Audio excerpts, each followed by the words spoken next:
CPIM സംസ്ഥാന secretary പദവിയിൽ നിന്നും താൽക്കാലികമായി മാറി നിൽക്കുന്ന കോടിയേരി ബാലകൃഷ്ണനും താൽക്കാലിക ചുമതല ഏറ്റെടുത്ത വിജയരാഘവനും വാർത്താ വിചാരണയുടെ അഭിവാദ്യങ്ങൾ. ആധുനിക വൈദ്യശാസ്ത്രം ഇനിയും കൃത്യമായ മരുന്ന് കണ്ടുപിടിക്കാത്ത മാരക രോഗമാണ് അർബുദം. അതിലും ഏറ്റവും മാരകമാണ് പാൻക്രിയാസിനെ ബാധിക്കുന്ന അർബുദം.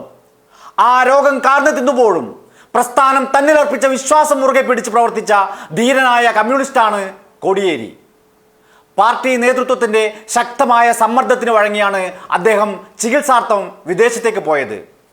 ചികിത്സ കഴിഞ്ഞ് തിരിച്ചെത്തി ഏതാനും നാളുകൾക്കകം വീണ്ടും കർമ്മനിരതനായി. രോഗവും നീണ്ട ചികിത്സയും സൃഷ്ടിച്ച ശാരീരിക അവശതകൾ ചെറുതായിരുന്നില്ല.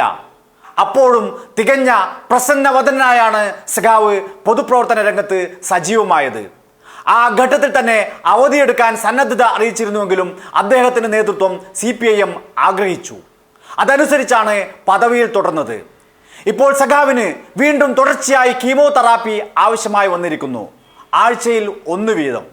ഒരു കീമോതെറാപ്പി കഴിഞ്ഞാൽ പിന്നീടുള്ള ദിവസങ്ങളിൽ രോഗിയിൽ ഉണ്ടാക്കുന്ന ശാരീരിക അവശത എത്രത്തോളം കഠിനമായിരിക്കുമെന്ന് അതേക്കുറിച്ച് അറിയുന്നവർക്ക് മനസ്സിലാകും.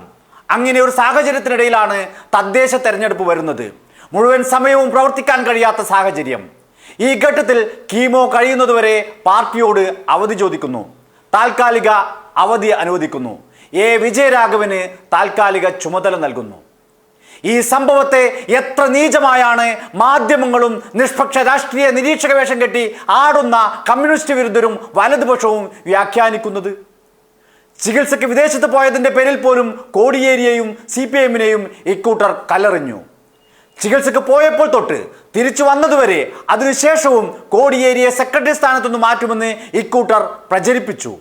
പകരം പലരെയും ഇവർ സ്വന്തം നിലയിൽ സെക്രട്ടറി ആക്കുക വരെ ചെയ്തിരിക്കുന്നത് നാം ഓർക്കണം.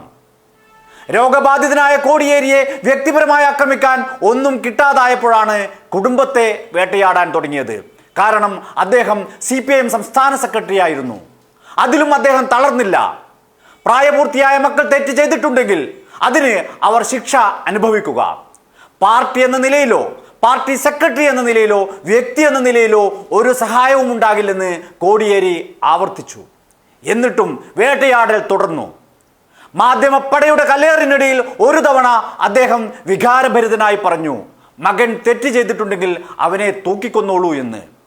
ഈ നിമിഷം വരെ മക്കളുമായി ബന്ധപ്പെട്ട കേസിൽ കോടിയേരി ഇടപെട്ടുവെന്ന ഒരു ആരോപണവും എതിരാളികൾക്ക് പോലും ഉന്നയിക്കാനായിട്ടില്ല. പാർട്ടി അദ്ദേഹത്തിൽ പൂർണ്ണമായി വിശ്വാസമർപ്പിച്ചു. അതിനിടയിലാണ് രോഗാവസ്ഥ ഒന്നുകൂടി മൂർച്ഛിച്ചതെന്ന് ഓർക്കുക. ഏതൊരു പിതാവിനെയും പോലെ കോടിയേരി ബാലകൃഷ്ണനും ഒരു പിതാവാണെന്ന് ഓർക്കുക. ഗുരുതരമായ രോഗാവസ്ഥയ്ക്കിടയിൽ എതിരാളികളുടെ വളഞ്ഞിട്ടുള്ള പീഡനം എത്ര അസഹനീയമാണെന്ന് ഓർക്കുക. അതിനെയും തികഞ്ഞ കമ്മ്യൂണിസ്റ്റ് നിശ്ചയദാർഢ്യത്തോടെ അദ്ദേഹം നേരിട്ടതും. പക്ഷേ രോഗം കൂടുതൽ ക്ഷീണിതനാക്കി. തെരഞ്ഞെടുപ്പ് തിരക്കും കൂടി ആയതോടെ അവധിക്ക് അപേക്ഷിച്ചു. അത് CPIM അംഗീകരിച്ചു. ചികിത്സയ്ക്ക് ശേഷം പൂർണ്ണ ആരോഗ്യവാനായി കോടിയേരി തിരിച്ചു വരും. അതുവരെയെങ്കിലും ഈ വേട്ടയാടൽ നിർത്തണമെന്നാണ് ശത്രുക്കളോട് വാർത്താ വിചാരണയ്ക്ക് അഭ്യർത്ഥിക്കാനുള്ളത്. കോടിയേരിയുടെ ഈ അവധിയെ ഒരു അശ്ലീല ഗായകൻ MLA അർമാദിച്ച് ചിത്രീകരിച്ചത് ഒരു വിക്കറ്റ് പോയെന്നാണ്. ഒന്നിച്ച് ദീർഘകാലം ഒരേ സഭയിലിരുന്ന അംഗത്തെയാണ് എതിർ രാഷ്ട്രീയ പക്ഷത്തായതുകൊണ്ട് മാത്രം ഇങ്ങനെ അധിക്ഷേപിച്ചിരിക്കുന്നത്. ആ MLA മാത്രമോ? മോർഫിംഗിൽ വീരവനിതാപട്ടം കിട്ടിയ ഒരു DCC പ്രസിഡന്റ് ഉൾപ്പെടെ ഉണ്ട് ഇക്കൂട്ടത്തിൽ. പരിസ്ഥിതി നീലാണ്ടന്മാർ വേറെ.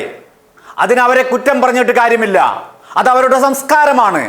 പാവങ്ങളുടെ പടത്തലവൻ AKG അതീവ ഗുരുതരാവസ്ഥയിൽ മരണത്തോട് മല്ലടിച്ച് മെഡിക്കൽ കോളേജ് ആശുപത്രിയിൽ കഴിയുമ്പോൾ ഇവർ വിളിച്ച മുദ്രാവാക്യം കാലൻ വന്ന് വിളിച്ചിട്ടും പോകാതെന്തേ ഗോപാല എന്നാണ്. ഇവരോടെല്ലാം ഒന്നേ പറയാനുള്ളൂ, ഈ മാനസികമായ അക്രമം കൊണ്ടൊന്നും തകരുന്ന നേതാവല്ല കോടിയേരി. സമരോത്സുകവും ത്യാഗനിർഭരവുമായ രാഷ്ട്രീയ ജീവിതമാണ് അദ്ദേഹത്തിന്റെ കരുത്ത്. കമ്മ്യൂണിസ്റ്റ് പ്രസ്ഥാനത്തെ ഇല്ലാതാക്കാനും കേരളത്തിന്റെ മതനിരപേക്ഷ സാമൂഹ്യ അന്തരീക്ഷത്തെ തകർക്കാനുമായി RSS നടത്തിയ അക്രമങ്ങളെ നേരിട്ടുകൊണ്ടാണ് അദ്ദേഹം സംഘടിത തൊഴിലാളി പ്രസ്ഥാനത്തിന്റെ അമരക്കാരനായി വളർന്നത്. കേരളത്തെ ലക്ഷ്യം വെച്ച് RSS ആവിഷ്കരിച്ച് വർഗീയ കലാപങ്ങളുടെ പരീക്ഷണ ഭൂമിയായ തലശ്ശേരിയിൽ മതനിരപേക്ഷ രാഷ്ട്രീയം കൊണ്ട് പ്രതിരോധം തീർത്ത ഒരു തലമുറയുടെ നേതാവാണ് അദ്ദേഹം. ന്യൂനപക്ഷ വിഭാഗങ്ങൾക്ക് ആത്മവിശ്വാസം പകർന്ന ഇടതുപക്ഷ രാഷ്ട്രീയത്തിന്റെ കരുത്തനായ നേതാവാണ് കോടിയേരി. സംസ്ഥാന സെക്രട്ടറിയുടെ താൽക്കാലിക ചുമതല ഏറ്റെടുത്ത സഖാവ് എ വിജയരാഘവനെതിരെയും നിങ്ങൾ അക്രമം തുടങ്ങിക്കഴിഞ്ഞിരിക്കുന്നു. ലോക്സഭാ തെരഞ്ഞെടുപ്പ് കാലത്ത് വലതുപക്ഷം ആഘോഷിച്ച ഒരു പ്രസംഗ ശകലം വെച്ച് സഖാവ് എ വിജയരാഘവനെ അളക്കാൻ ഇറങ്ങിത്തിരിച്ചിരിക്കുകയാണ് മറ്റു ചിലർ. അവരോട് പറയാനുള്ളത്, നിങ്ങൾക്ക് ആ അളവ് പാത്രം തികയാതെ വരും. അരപ്പട്ടിണിയുമായി മല്ലടിച്ച് MA പരീക്ഷയ്ക്ക് 1ാം റാങ്ക് നേടിയ, ഹോട്ടലിന് പിന്നിലെ വിറകുകെട്ടുകാരനിൽ നിന്നും ഇന്ത്യൻ പാർലമെന്റിലെ പട്ടിണിക്കാരന്റെ ഇടിമുഴക്കം തീർത്ത, നരകയാതന അനുഭവിച്ച പാകിസ്ഥാൻ പൗരന്മാരുടെ മനുഷ്യാവകാശങ്ങൾക്കായി പാർലമെന്റിൽ ശബ്ദമുയർത്തിയ, രാജ്യമെങ്ങുമുള്ള കർഷകന്റെയും കർഷക തൊഴിലാളികളുടെയും ശബ്ദം സ്വന്തം നാവിനാൽ രാജ്യസഭയിൽ ഉയർത്തിയ, ഇന്ത്യയാകെ സഞ്ചരിച്ച് കർഷക തൊഴിലാളി പോരാട്ടങ്ങൾക്ക് നേതൃത്വം നൽകിയ വിജയരാഘവനെ വിലയിരുത്തണമെങ്കിൽ ഇനിയും ഒരുപാട് കാലം നിങ്ങൾ ചരിത്രം പഠിക്കേണ്ടി വരും. CPIM കേന്ദ്ര കമ്മിറ്റി അംഗമാണ് വിജയരാഘവൻ. ഒരു ഘട്ടത്തിൽ PBക്കും കേന്ദ്ര കമ്മിറ്റിക്കുമിടയിലെ കേന്ദ്ര സെക്രട്ടേറിയറ്റിലും അംഗമായിരുന്നു എന്നും ഓർക്കുക. കോടിയേരി ബാലകൃഷ്ണനും എ വിജയരാഘവനും ഒരിക്കൽ കൂടി വാർത്താ വിചാരണയുടെ അഭിവാദ്യങ്ങൾ.